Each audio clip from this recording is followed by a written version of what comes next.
Hello বন্ধুরা, কেমন আছেন সবাই? আশা করছি সবাই অনেক অনেক ভালো আছেন।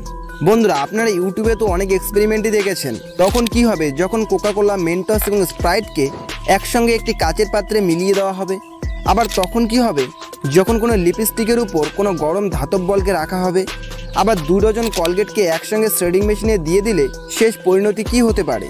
তো বন্ধুরা, এইরকম 5টি মজাদার এক্সপেরিমেন্ট নিয়ে সাজানো হয়েছে আজকের এই ভিডিওটি। তো দেখতে থাকুন ভিডিওটি শেষ অবধি, এবং চ্যানেলে প্রথমবার এসে থাকলে অবশ্যই চ্যানেলটি সাবস্ক্রাইব করে পাশে থাকা বেল আইকনটিতে ক্লিক করুন। তো চলুন বেশি কথা না বলে আজকের ভিডিওটি শুরু করা যাক। নাম্বার 1, লিপস্টিক ভার্সেস হট বল। তখন কি হবে যখন কোনো লিপস্টিকের উপর একটি গরম ধাতব বলকে রাখা হবে, তখন কি লিপস্টিকটি গলে যাবে নাকি অক্ষত থাকবে?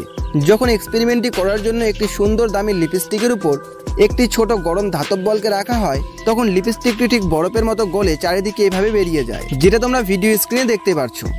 Number 2, rubber doll versus lava. কি হবে যখন রাতের কুকর্মের জন্য এই রাবার পুতুলটিকে লাভার পানিতে স্নান করানো হবে, তখন কি পুতুলটি পবিত্র হয়ে যাবে নাকি কুকর্মের জন্য লাভার পানিতে গলে যাবে?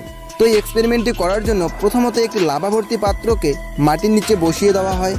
এরপর যখন পুতুলটিকে পাত্রের কাছে নিয়ে যাওয়া হয় এবং স্নান করানোর আগেই পুতুলটির পেছন দিয়ে ধোঁয়া বেরোতে থাকে। এরপর যখন পুতুলটিকে সম্পূর্ণ লাভাতে ডুবিয়ে দেওয়া হয় আর পুতুলটির পাপের গড়া পূর্ণ হওয়ায় এভাবেই গলে যায়, যেটা তোমরা ভিডিও স্ক্রিনে দেখতেই পারছো। Number 3, shredding machine versus Colgate. বন্ধুরা, ইউটিউবে শ্রেডিং মেশিনের তামাম ভিডিও দেখার পর শ্রেডিং মেশিনের ক্ষমতা সম্পর্কে সবারই কম বেশি ধারণা হয়ে গেছে। শ্রেডিং মেশিন এমনই একটি মেশিন যা মজবুত থেকে মজবুত জিনিসকে নিমিষের মধ্যে ধ্বংস করে ফেলে। তো এখানে এক্সপেরিমেন্টটি কোনো মজবুত জিনিস নয়, বরং অনেকগুলি কোলগেটকে দিয়ে করা হয়েছে। তখন কি হবে যখন অনেকগুলি কোলগেটকে একসঙ্গে শ্রেডিং মেশিনে ঢুকিয়ে দেওয়া হবে। এই এক্সপেরিমেন্টটি করার জন্য যখন 23টি কোলগেটকে একসঙ্গে শ্রেডিং মেশিনে ঢুকিয়ে দেওয়া হয় এবং তার উপর চাপ সৃষ্টি করা হয়, এরপর কোলগেটগুলি মেশিনের চারিদিকে এভাবেই ছড়িয়ে পড়ে এবং কিছু কোলগেট প্যাকেটের সঙ্গে নিচের দিকে বেরিয়ে যায়। তো এই এক্সপেরিমেন্টটি কেমন লাগলো নিচে কমেন্টে অবশ্যই জানিও। Number 4, Mentos versus Coca Cola. তো এই এক্সপেরিমেন্টটি আপনারা নিজের বাড়িতেও ট্রাই করতে পারেন। এর জন্য আপনার লাগবে কিছু মেন্টস, কিছু কোকাকোলা এবং একটি বেলুন। প্রথমত কোকাকোলাগুলিকে বেলুনের ভিতর ঢোকানোর পর আবার সেই বেলুনের ভিতরে এই মেন্টসগুলিকে ঢোকানো হয়। কোকাকোলা এবং মেন্টসগুলি একসঙ্গে হওয়ায় বেলুনটি আস্তে আস্তে ফুলতে থাকে এবং একসময় ঠিক এভাবেই ফেটে যায়।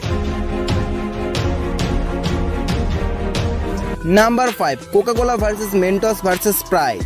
তখন কি হবে যখন একটি কাচের পাত্রে কোকাকোলা, মেন্টস এবং স্প্রাইটকে একসঙ্গে মিলিয়ে দেওয়া হবে, তখন কি পাত্রটি ফেটে যাবে নাকি অন্য কিছু হবে? তো এই এক্সপেরিমেন্টটি করার জন্য প্রথমত একটি কাচের পাত্র নেওয়া হয় এবং সেই পাত্রটিকে 3 ভাগে ভাগ করার জন্য এইরকম 2টি কাচ ব্যবহার করা হয়। এরপর এখানে অনেকগুলি কোকাকোলা, মেন্টস এবং স্প্রাইটকে নিয়ে আসা হয়। এরপর মেন্টসগুলিকে মাঝখানে দেওয়া হয়। তারপর সমস্ত কোকাকোলাগুলিকে একসঙ্গে মেন্টসের এক সাইডে বেলুনে ভর্তি করে রাখা হয়। এরপর অপর সাইডে স্প্রাইটকেও ঠিক এইভাবে বেলুনে ভর্তি করে রাখা হয়।